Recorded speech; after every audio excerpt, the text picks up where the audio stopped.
Hmm. And we are live. Welcome, mystery and thriller fans. I'm your on-air host, Sara DiVello, and I'm so excited to welcome back the incredible Walter Mosley, one of America's most celebrated writers. He is the National Book Award 2020 Medal for Distinguished Contribution to American Letters recipient. He's been named a Grand Master of the Mystery Writers of America, honored with the Anisfield Wolf Award, a Grammy, a Penn USA Lifetime Achievement Award, the Robert Kirsch Award, numerous Edgars, and several NAACP awards. His work has been translated into 25 languages. He has published fiction and nonfiction, and he's here to give us the inside scoop about his brand new book, Every Man a King. Mr. Mosley, welcome back to Mystery and Thriller Mavens. Tell us about this book. Okay, I'll tell you a little bit about it anyway.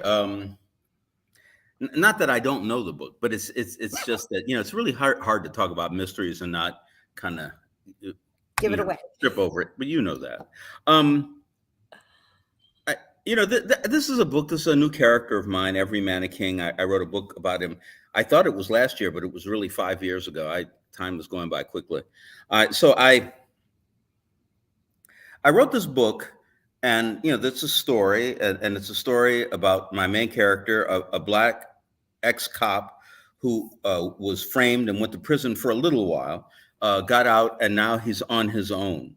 And he's a little broken over that. He has an ex-wife that hates him and he hates, but he has a daughter who he loves very much and who works for him. He has a grandmother who's just a wonderful 93-year-old character, and she's an ex-sharecropper, and she's hanging out with a white guy who's named Roger Ferris, who's a billionaire, and a very, very rich billionaire, maybe the richest man in the world. So Joe gets called to the mansion over, on the west side overlooking the Hudson, and the guy tells him, he says, look, I need you to find out some information about this guy named Quiller. Quiller, he's a genius. He's alt-right. He's an inventor. He's a writer. He's an activist for alt-right things. And he's been arrested secretly and put into Rikers. That's the prison that they held Joe at. And they're holding him kind of secretly there. And they're getting ready to charge him. And Roger Ferris, for reasons kind of cloudy, says, I need you to find out if he really committed these crimes, and if he hasn't, we need to help him. And Joe, he didn't like the idea, but he owes Roger, and his grandmother is happy with Roger, so he says, I'll take the case on, and we'll see where it goes. And so that's the beginning. We're going to see where the case goes, and he deals with all these people in the alt-right. He deals a lot with private prisons that exist, around the world. Second largest economic force in the world, and he's trying to figure out. Now, I want to say, Joe was trying to figure out the crime, and after I had finished the book and solved the crime and everything was fine, I realized that what the book is about, because a mystery can't just be about plot, but what the book is about is replacing hate with love. That's what the book is about. And it doesn't mean that people get off any better than they would otherwise, but there's a possibility that all these middle class and working class people who hate each other because of race or gender or age or what part of the country they're from or who they vote for, all those people, if they can change, then we can change. Oh, Mr. Mosley, I have goosebumps. I love that. And I love this book, and I'm so excited to talk to you about it because there's a lot to talk about. First, I just want to welcome everyone. We are broadcasting live to 7 different destinations across Facebook and YouTube. So no matter where you're watching from friends, you're in the right place. This is the right time. It is Mystery Monday. And because Mondays can be murder, we're going to make them a little less painful for you. So whatever questions you have for this incredible, multi-award-winning, legendary writer, get them going in the comments. We'll get them right over to you. Rhonda, welcome to the conversation. She's sending you so much love. Carrie, welcome to the conversation. Always a pleasure to have you pop up, sir. He says, woohoo. Monica, welcome to the conversation, saying you are one of her favorite writers. Isn't he amazing, Monica? He's just the best. Marvin says he is a big fan, calling himself Fearless Jones fan. Great to have you here, Marvin. Let us know if you have any questions. Karen, welcome to the conversation, saying my favorite mystery creator and creative storyteller. Thank you for your work. Beautifully said, Karen. Catherine, welcome, saying love this author and what he stands for. Yes, beautifully said, Catherine. Rhonda says, I can't wait to read it. Well, Rhonda, I have some good news. We have signed books available from my partner in crime, Murder by the Book. And although Walter Mosley don't come cheap, we have those books on sale tonight. So it's wonderful news. You can get a signed copy of this book, which is just the perfect gift for yourself or the writer in your life. So no matter where you're watching from, I'm going to pop that link up in the comments, whether you're in YouTube or Facebook, y'all grab your copy, get this book for yourself because it is such a treat. It is just so beautifully and powerfully written, and you will love immersing yourself of Joe, aka King Oliver, as he unravels the mystery of Quiller and seeing the relationship develop between him and Aja, his daughter. You're going to love this book as much as I do, as much as we all do. So grab it. Jay Ivanel, welcome, saying thanks for this, Sarah and Mr. M. Mystery Monday. Woohoo! My thoughts exactly. Sarah, welcome to the conversation, saying hello from Yale University. Welcome, Sarah. Thanks for joining us.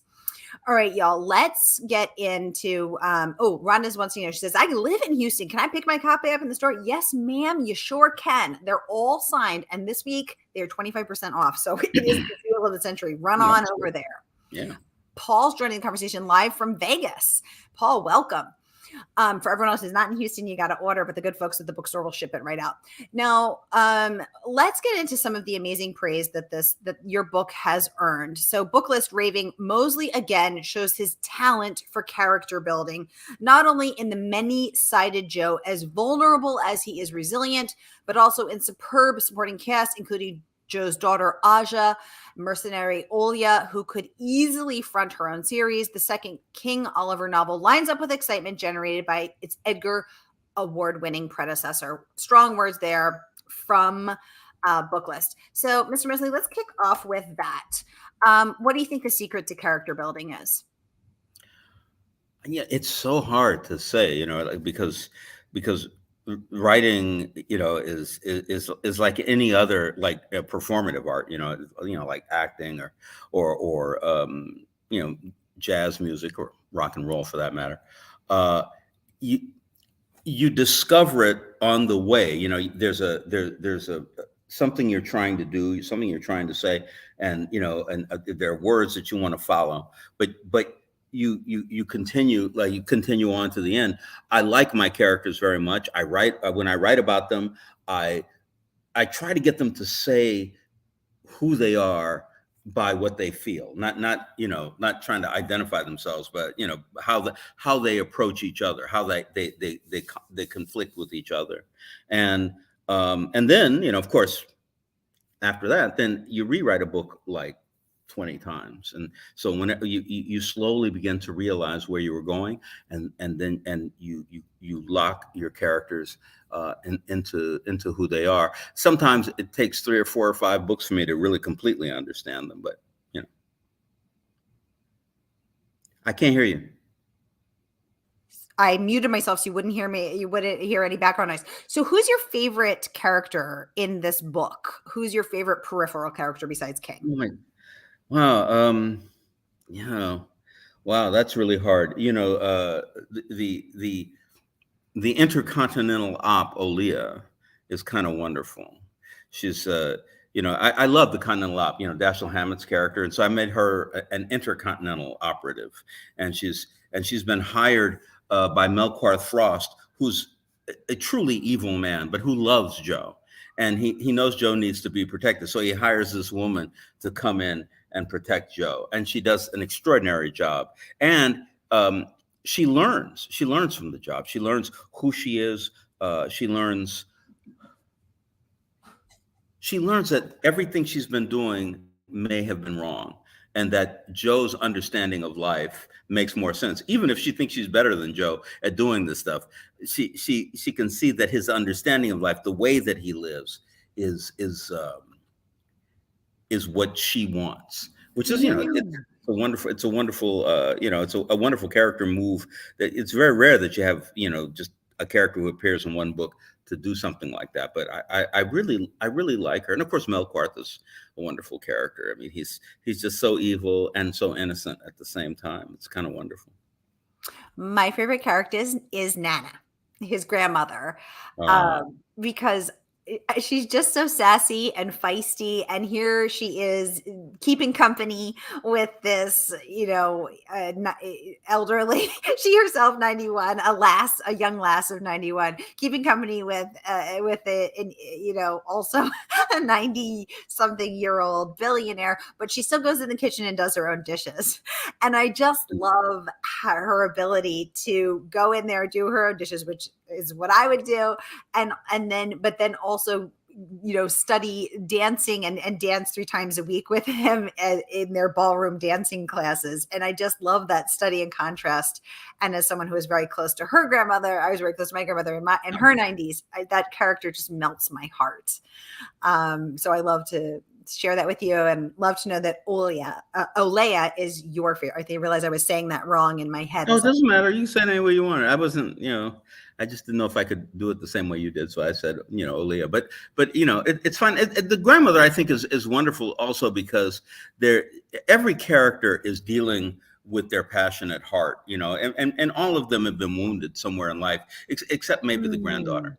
And but one of the things, is that the grandmother, comes from working stock, poor working stock, Black people, and Roger Ferris is a so-called white person, and she really does like him, and she likes going out with him, but she keeps saying it's 3/4 of a relationship, because she's not going to kiss him, but she'll still go out with him, she'll still spend time with him, lives in his house even. And it's kind of wonderful because you see that the conflict, the racial conflict, realized in a way that's not people who hate each other, actually people who like each other. And I mean, it's I have fun. I do. His grandmother's great. I like the characters in Joe King Oliver. I think that they, I like the characters in Easy Rawlins too, but these are, they're more contemporary, and it's interesting in another way. And I love how Nana talks about her relationship with Roger, as you said, 3/4 of a relationship, because she won't so much as kiss him, but she talks about managing him and calls that, she said, well, that's women's work. And I thought that's so true. That over the course of history, women have had to steer and manage and navigate these complicated rivers of life and manage the menfolk. And I actually paused and reread that so many times, and I because it really, really stuck with me as her and emblematic of women. I loved that line. And yet that, I think that's very true, and I'm very happy about that with her. But and also the fact that she doesn't really trust Roger, because Roger's a powerful man. He's a very wealthy man. He can cause things to happen, legal or illegal, it doesn't matter. And Joe's saying, well, if you don't trust him, why would you be with him? She said, well, the first man I fell in love with, he killed 4 people I know of, and but he was my man, and that's another kind of like, the world we live in, that world that you try to control. the world that you try to control, and also how I loved that moment as well, because who Nana is to Joe is this force of loving, grandmotherly warmth and love, but who Nana was before Joe was even a glimmer in her eye is a totally different person. And so I loved that, because I think so often as young people, or Joe's 44, I'm 46, you think of your grandmother as, well, she's my Nana. I thought of my Nana as my Nana. Nana had a whole other life before you were around, and you're never going to know who that really was. And so I loved that moment too, of who people are to different members of their family. Absolutely. Oh my goodness. Okay. LD Barnes, welcome, saying hello from Chicago. Thank you for the Crime Writers of Color. Yes, this incredible organization that you run with Kelly Garrett and your other cohorts. Tell everybody about that, Walter. Well, I don't know. A few years ago, I was thinking, when I first became a mystery writer, there's about like 10 working Black mystery writers, and we used to travel around together and do events together, and we were friendly. Eleanor Taylor Bland, Valerie Wilson Wesley, Gar Anthony Haywood, Gary Phillips. There's a lot of us. And there was a kind of a camaraderie that we had. And so I was thinking that it would be nice to recreate that in a more formal way.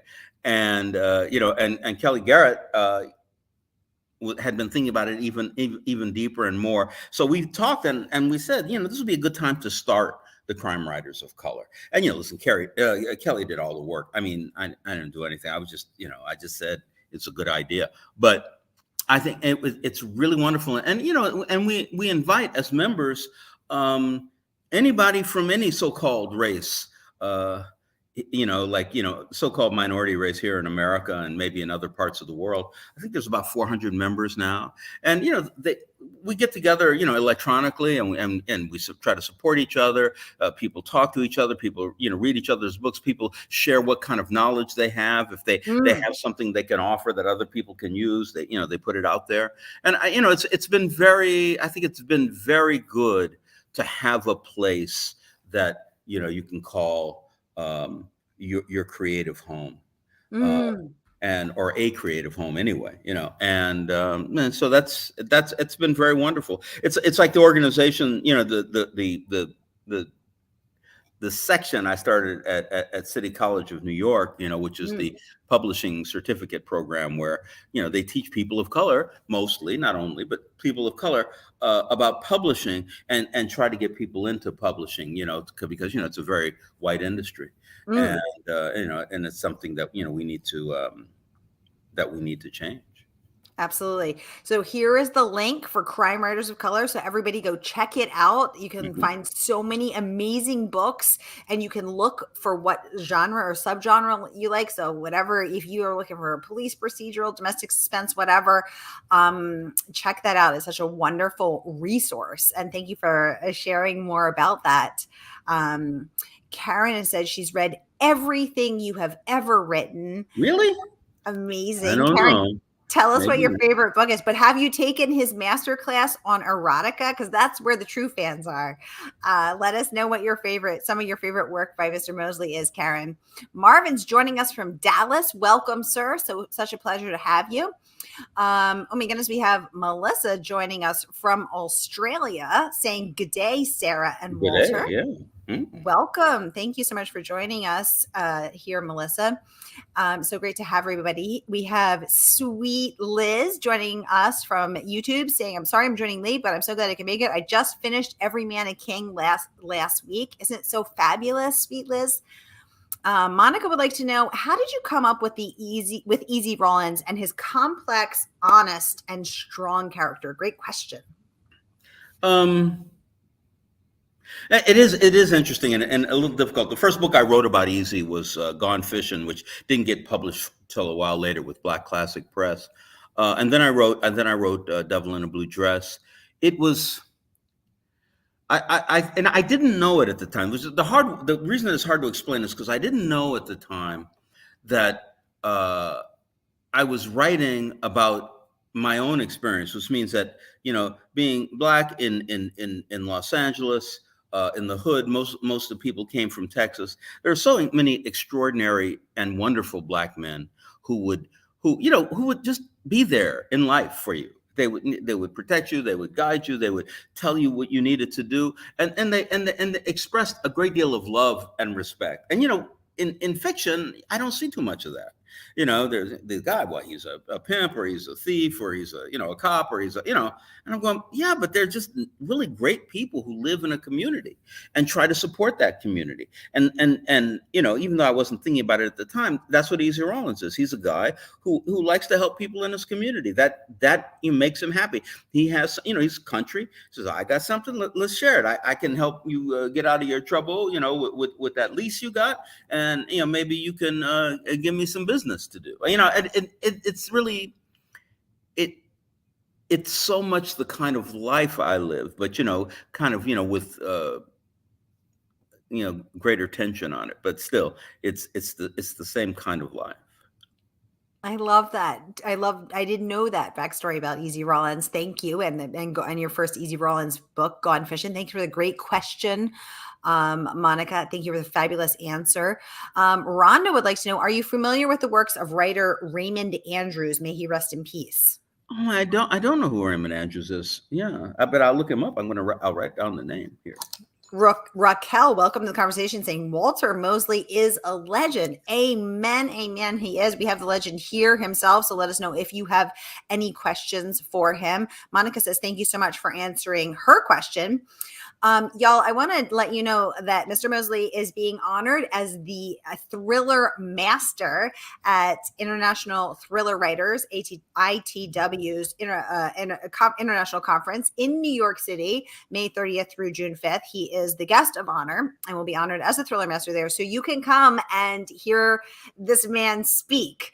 And so here you can meet him, get to sign your books, and hear him speak about his amazing career, see him honored for his amazing work. So here is that link for ITW's conference where you can come in and witness this. It's going to be really special. Let's get back to some of this amazing praise and talk about your process. So Daniel Nee from the New York Times Book Review talks about this book skitters across the spectrum between orthodox and radical like a polygraph needle wired to a nervy accomplice. I love that. Yeah, that's nice. Yeah. That was some good writing right there. He recommends this for fans of the Easy Rawlins and Leonid McGill series. He says they will not be disappointed, for we remain in the realm of the deliciously gritty noir. I love that. And I also loved how you centered the character of New York, the city, in the same way that you center LA as a character in your Easy books. Now, you're based in New York, right? Is this an homage to the city? What's the story behind the story on that? Well, it is true. I mean, the two cities I know the best, well, there's more, but the two big cities I know the best are Los Angeles and New York. And, when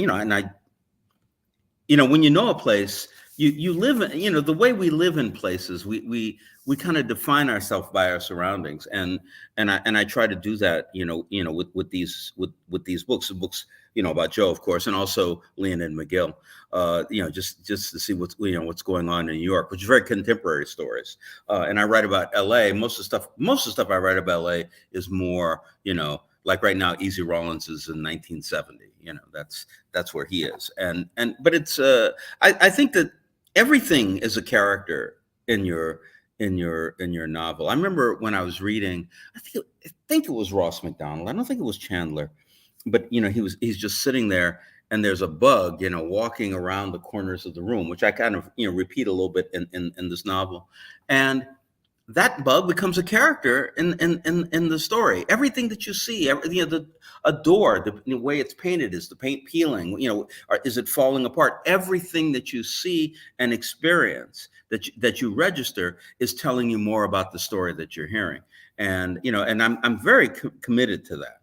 Very committed to that, to make a place work, because and it's funny. I remember a guy once came up to me and he says, Mr. Mosley, you wrote that book. You remember a mouse was living in a greenhouse? And I said, yes, I remember. It was in that greenhouse. Yeah, uh-huh. He said, I live across the street from that house. Now, I made up that house. So he didn't live across the street from it, but I had written it in such a way that he identified with it and made it his own. It wasn't it wasn't a mistake or a problem or something. It's something, that's what you want to try to do when you're writing about place in your books. Yeah. I love that. Now, what about the place of Rikers? So Joe was framed, sentenced to life in prison in Rikers, and that is the stuff of nightmares for him. He has to go back, braving this terrifying den of horrors and fear in order to get to Quiller, who's being held there secretly and possibly illegally. And then so let's talk about Rikers. Have you ever been there? I haven't. Oh, no. What was that like? No. I mean, really, honestly, I'm not. My friend Paul Coates, who's a publisher of mine, also Ta-Nehisi Coates' father. He's always telling me, so, well, Walter, I need you to go to prison because these people want to hear you read your books. And I used to say, Paul, I hear you, and I know what you're talking about. I said, but there's only one way you're gonna get me to prison, and you're gonna have to catch me first, I haven't, but I know a lot of people who've been in prison, and I know a lot about it, and I've done some research on it, and so I try to create a place that I think is believable, and it was believable. I think I did. Yeah, it's so a hard thing. Yeah, it was so scary. I mean, he's going down into this, door after door. And I'm thinking, I was feeling claustrophobic and panic because I'm thinking, how's he going to get out of there? What if, he's going to see someone who's not even supposed to be held there, who may be being held illegally. What if they don't, Ferris, the billionaire, told him he's going to get him back out, but Joe doesn't even know why Quiller's being held or why Ferris is involved. So it's getting scarier and scarier and stressful. And then he gets in there and Quiller's a white supremacist, yet another layer. And then he goes and meets Quiller's wife, even more unexpected. So there just is so many, deliciously layered, complexly plotted. Let's talk about that plotting, because this is such a complexly developed story. Are you a plotter? Well, yeah. You can't write a mystery and not know plot, right? That's just a fact. How you do the plotting, becomes the question, because it can't be a straight line. And in life, things aren't a straight line. If you're doing any kind of investigation, you really don't know what you're going to find, and you don't know if people are telling you the truth, and you don't know if you're hearing the truth. And like with this, Joe is looking at Roger Ferris, and he knows that Ferris is lying to him. He knows that Ferris has some secret reason for wanting to help this guy who he doesn't like and has nothing in common with. But he can't say that, because if he's too strong in the investigation, he's going to mess it up. And while I'm writing, that's what I'm thinking about. And of course, I know pretty much where it's going to start and where it's going to end, but how it gets there, is always developing.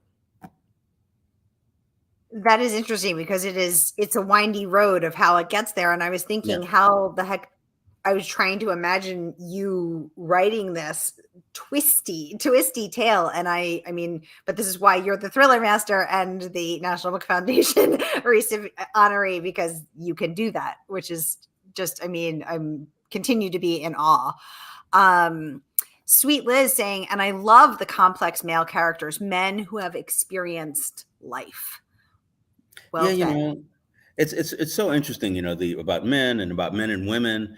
And when you're going to write about them, the women have to be, have to have a whole character. Maybe they're strong, maybe they're not strong. Same thing about men. You have somebody like Jackson Blue or Paris Minton, two of my characters, who are, cowards basically, but they have other talents. Some men who just can't control themselves. I was just writing about Jackson's wife, Jewel. Jewel's a real estate, almost mogul now in Los Angeles. And, she loves Jackson, but she doesn't trust him. and she talks to Easy about that, and that's the way it is. You the life that you live, everything can't be covered, everything can't be perfect. Mm, You do what you have to do, and you love who you love. There's nothing you can do about that. and mm, and it's really fun, to work with characters, because I know a lot nowadays, and probably all through history, there's been kind of barriers between men and women. you know I mean, many times I've been told by women that they'll say, well, of course a black man can't write about black women because they don't know what they're talking about. And mm, and I hear it, and I think, and I understand why they're saying it, but the truth is, human beings have a lot in common. All human beings get hungry. All human beings get horny. All human beings get afraid. All human beings grow old and die. All human beings have a deep passion for children. And if you can find anything that brings those two things together, then you understand humanity at any rate. mm. And I try. Nobody's perfect as a writer, but I try.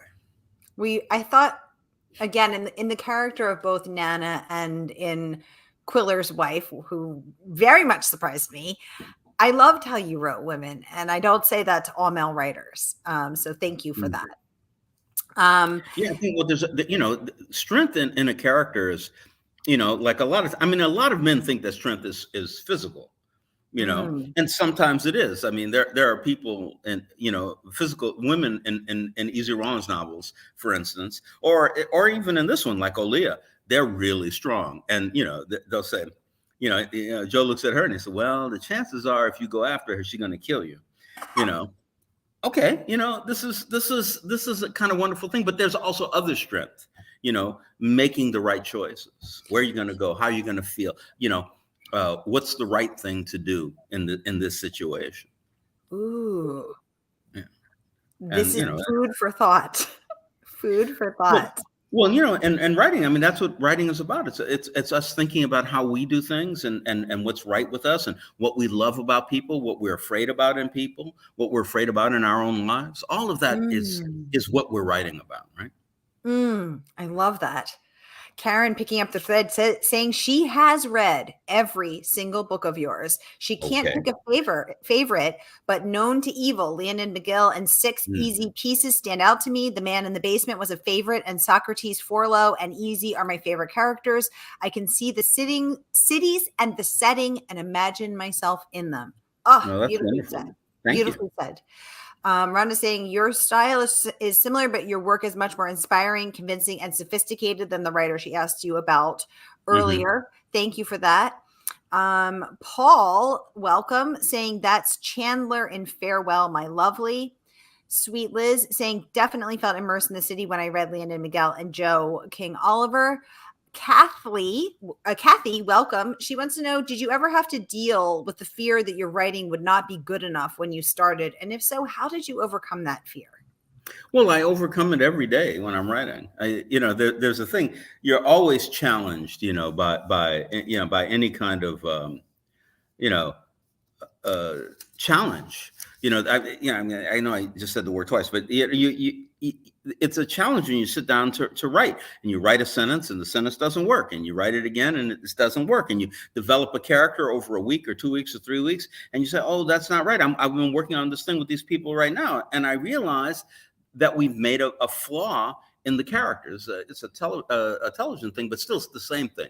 If the character is like this, then the situation they're in is impossible. And so you always feel overwhelmed, and you just keep pushing against it until you do not something perfect, but the best that you can. If you do the best that you can in writing, I think that that's always good enough, because there's no perfect novel, not even Flaubert. Ooh, so first of all, my heart is receiving these words as salve. So thank you. And I think Kathy, you and I are feeling the same way. So even at this level, National Book Foundation, a Grammy, NAACP, Image Awards, plural, Edgars, every other word out there, you still, when you sit down to write your book, battle that fear that your work won't be good enough. when you're doing the work, and if you don't feel challenged by it, you're probably doing something wrong. Mm. I mean, you should feel challenged. It should be, a novel has to be bigger than your head.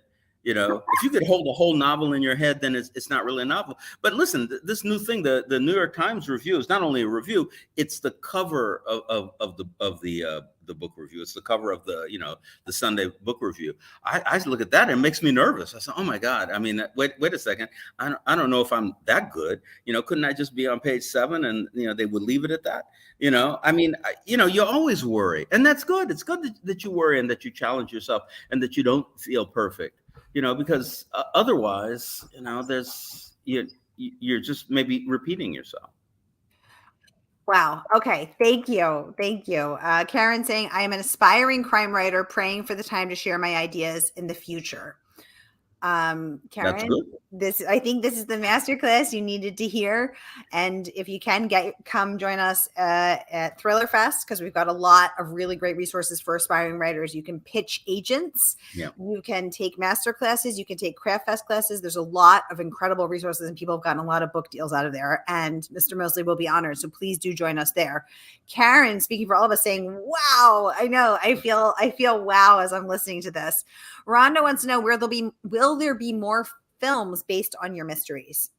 Well, I'm working on a lot of stuff right now. I'm working on an Easy Rolling series, and I'm hoping that goes someplace. I have 2 other things. One, Archibald Lawless, Anarchist at Large. It's an anarchist detective. I really love that idea, and I want to do that.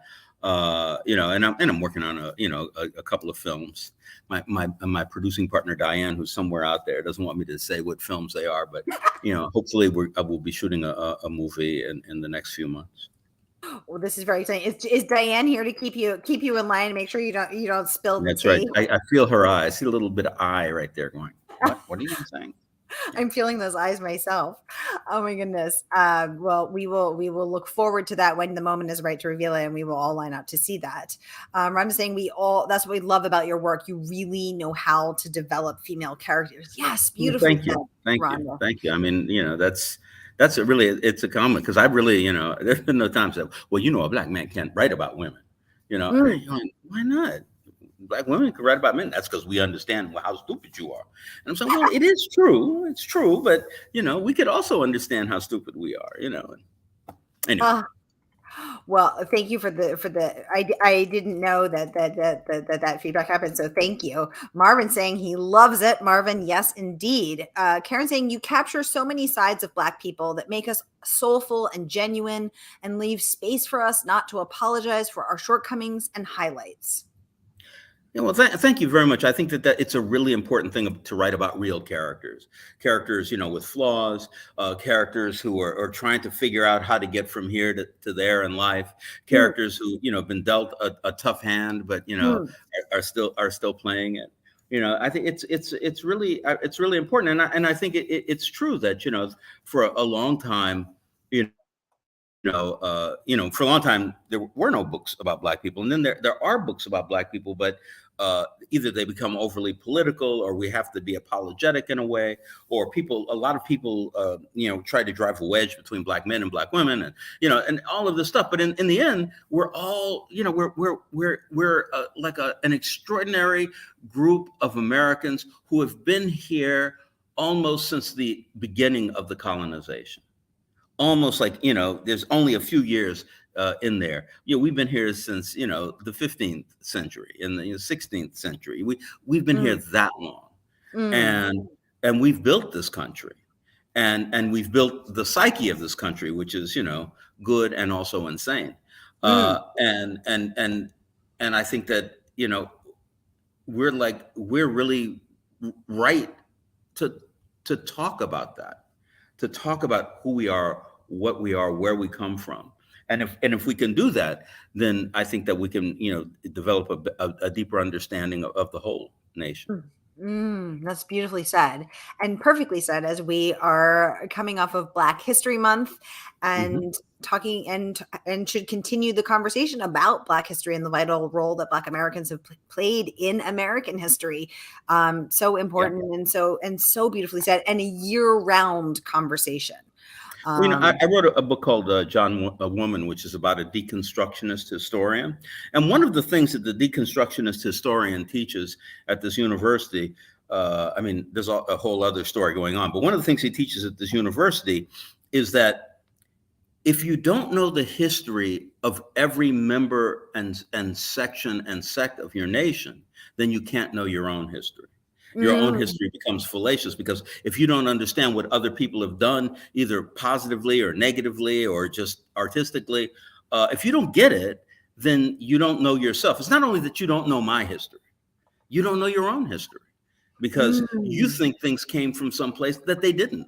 And so that's why writing books like this and crime writers of color just in general helps us teach the world. And I think that's what scares me so much when people want to limit want to limit books or want to limit the teaching of Black history. I'm looking at Florida right now, thinking about that, and it's like we need to be talking about this more, not less. Absolutely. I mean, it just makes sense. It just makes sense. You need to know.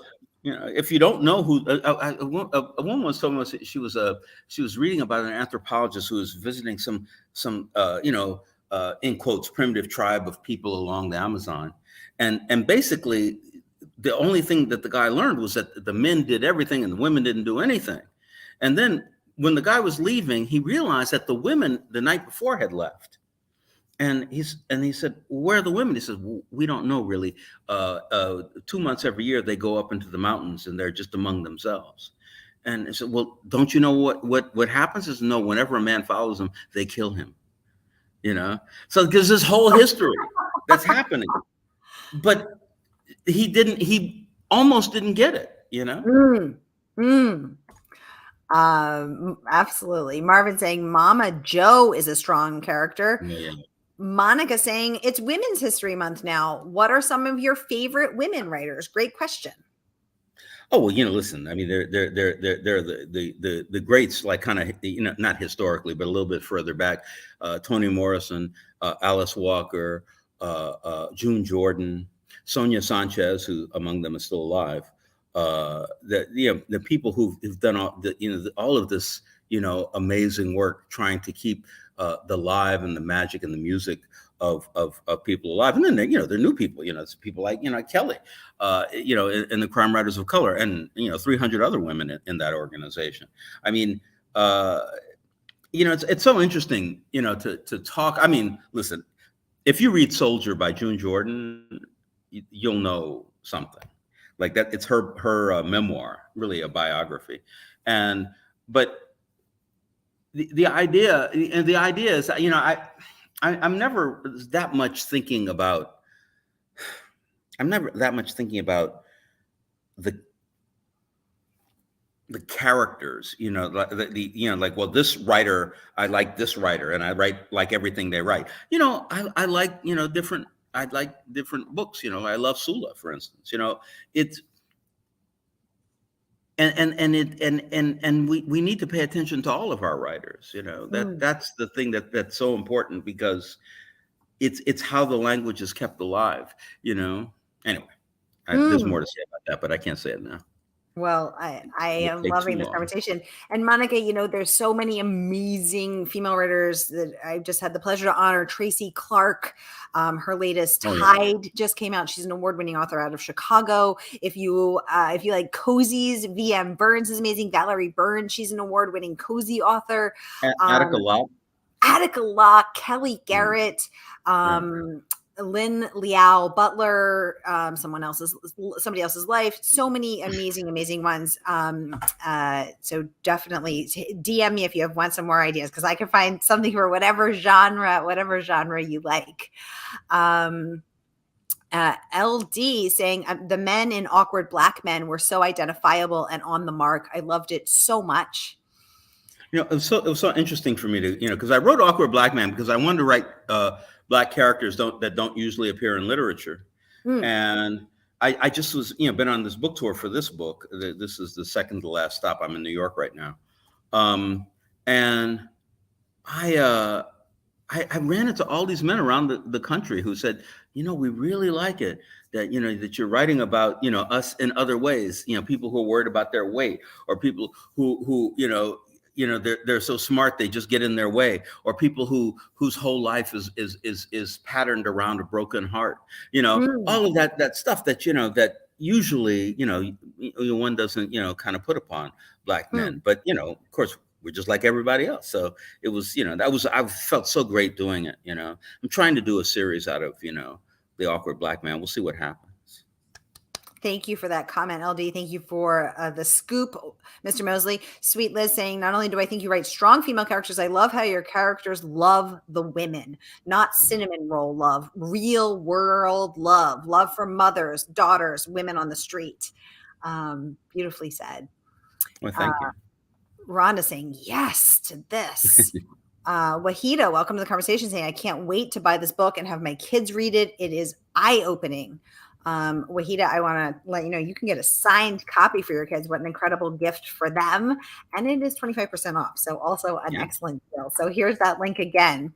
Amy wants to know, do you ever plan to have a female protagonist? I haven't. And I'll tell you why. I mean, like I have these characters like Aaliyah, for instance, in this book, and she'll probably come back. And I did once, because I did Debbie Doesn't Do It Anymore, but that certainly wasn't a mystery. It was another thing.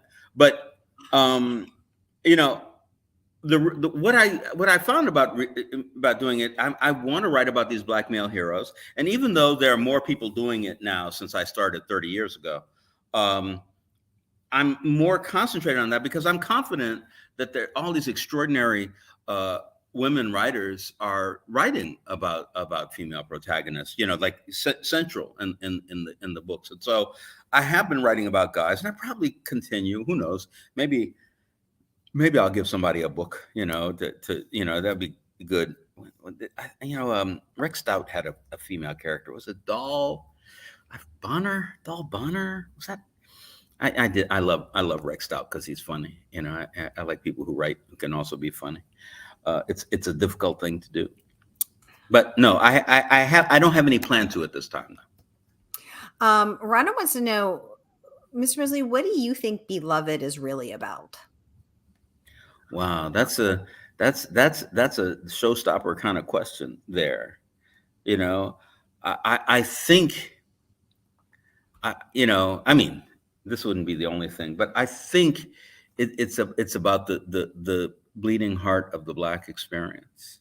I really do. I mean, I know that's a very large, kind of form to put out there, but I think it's it's all of that pain and all of those wounds that mostly women, but not just women, had to survive, and I mean, that's how I felt about it. I mean, there's a story, or there's stories, but I don't think it's about the stories. I think it's about that deep, painful and wounded experience, that Black people experienced between the end of the Civil War and, the later middle part of the 20th century. That a lot of and a lot of our changes, a lot of our experiences have come out of that. I mean, when I saw the Watts riots in 1965, there were only Black people out there rioting and mad and angry and trying to say, we don't like what's happening here. When I saw it happening in Los Angeles with Black Lives Matter in 2020, there's all kinds of people out there. Mm-hmm. There was a big change, and I think that Tony is a part of that change. It's that these women writing these extraordinary books about what it's like to suffer through the ignorant and almost unconscious racism of a nation, and not only among white people or so-called white people, also among Black people.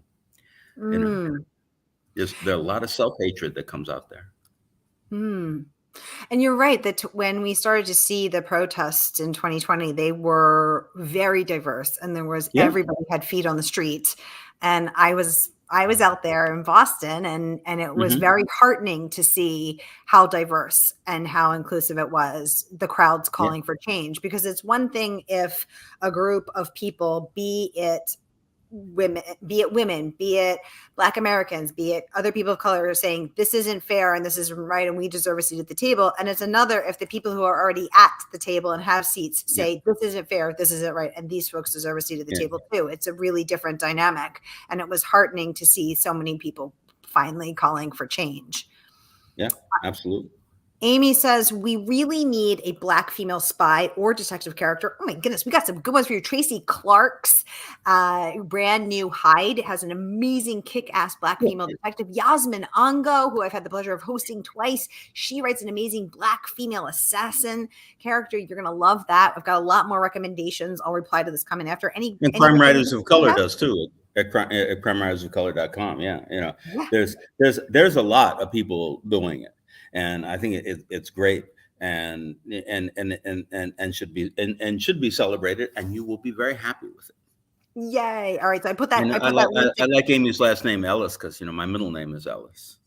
I did not know that. Walter Ellis Mosley. Yes.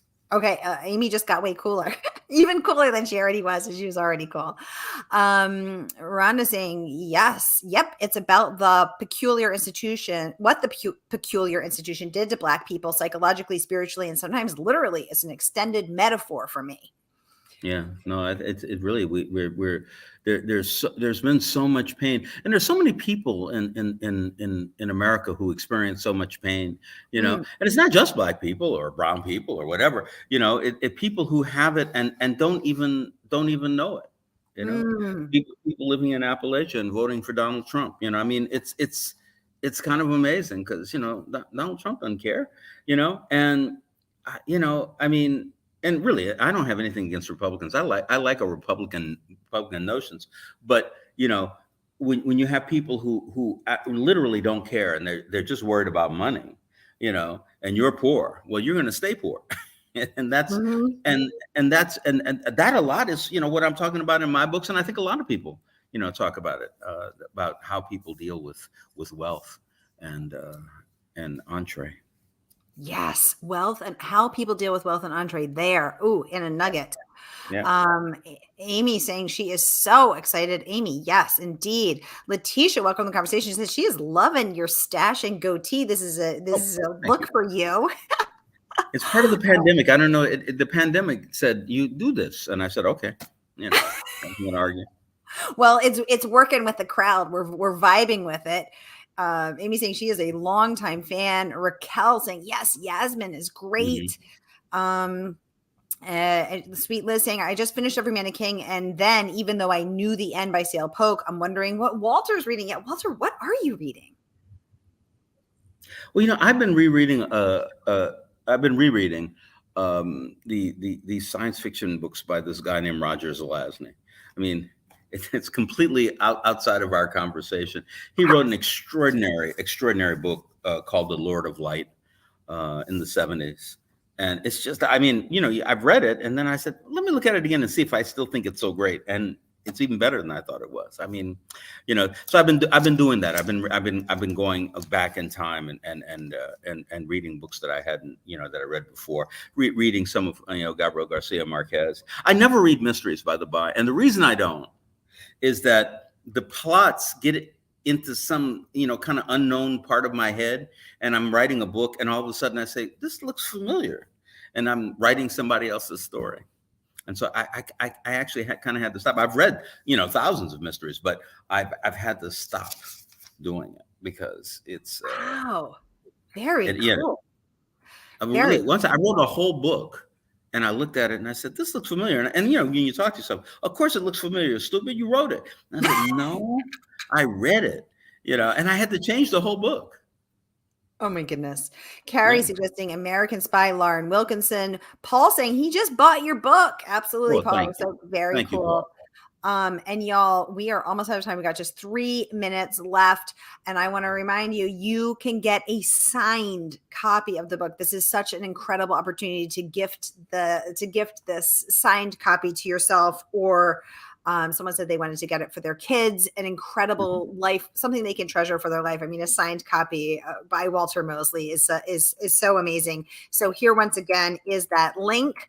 Or the mystery lover in your life. I stockpile signed books all year round, and then I give them for Christmas and birthdays. So here, once again, is that signed book opportunity to get a signed copy of this book. Y'all, you're going to love it. Are you sitting in this picture here? Are you sitting in front of like an orange grove? I'm sitting in front of some bushes they're actually wild rose bushes, but it does kind of look like an orange grove. I know. I was just wondering. He pops up and I go, oh boy, orange groves. I love orange groves, but I like roses too. I like roses. And there's nothing like the scent of a wild rose. It just it's so beautiful. Y'all, you're going to love this book as much as I did. It is so beautifully and powerfully written, and it keeps those pages flying the way that only Walter Mosley can. So once again, here is that signed opportunity to get a signed copy, and they are 25% off. So it's a deal. Grab it while you can. Mr. Mosley, any parting words of wisdom, anything that you wished I'd asked you, anything you'd like to share? I don't know. It seems like we covered everything. I can't think of anything. Thank you very much. For this. It's wonderful to be able to, to talk about writing and ideas and work. I mean, it's really the most. For me, I realized the other day that the whole kind of like thing about socialism and stuff is about being alienated from your work. You go to work, you make something that's worth $100. And they pay you $10 for it. You lose the thing that you made, and you don't have enough money to live. As a writer, I mean, you don't make necessarily that much money as a writer, but at least the work that you create is your work, and to be able to talk about it and to be able to share it with other people. Not only is it mine, but everybody else can have it too. It's not, I'm not hoarding it, in some cell somewhere. It's a great thing. It's a book. Other people can read it, but I wrote it, and that's really, I mean, you really can't live a better life. Oh, my heart is full. My mind is open and germinating ideas. This has been a masterclass in writing and in life. Walter Mosley, thank you so much. Karen saying thank you. Raquel saying thank you. This has been great. So happy to have stumbled upon this interview. Kathy saying, I loved the sharing. God bless Brother Mosley for just being you. Kathy, so beautifully and perfectly said. Rhonda saying, please keep telling our stories. Monica saying, I have so many more questions. Thank you for your time. Try to make it to New York in May. Yes, come to New York in May. I popped it in the comments again because there are so many incredible opportunities to get published and to hear from Mr. Mosley even in a more deeply way. Paul saying, thank you, Mr. Mosley. Amy clapping and sending you love. We are also appreciative of the gift that is you and the gift that is your books. Thank you, sir. Thank you so much. Y'all come join Mr. Mosley in New York, and I will see you next Mystery Monday. Thank you.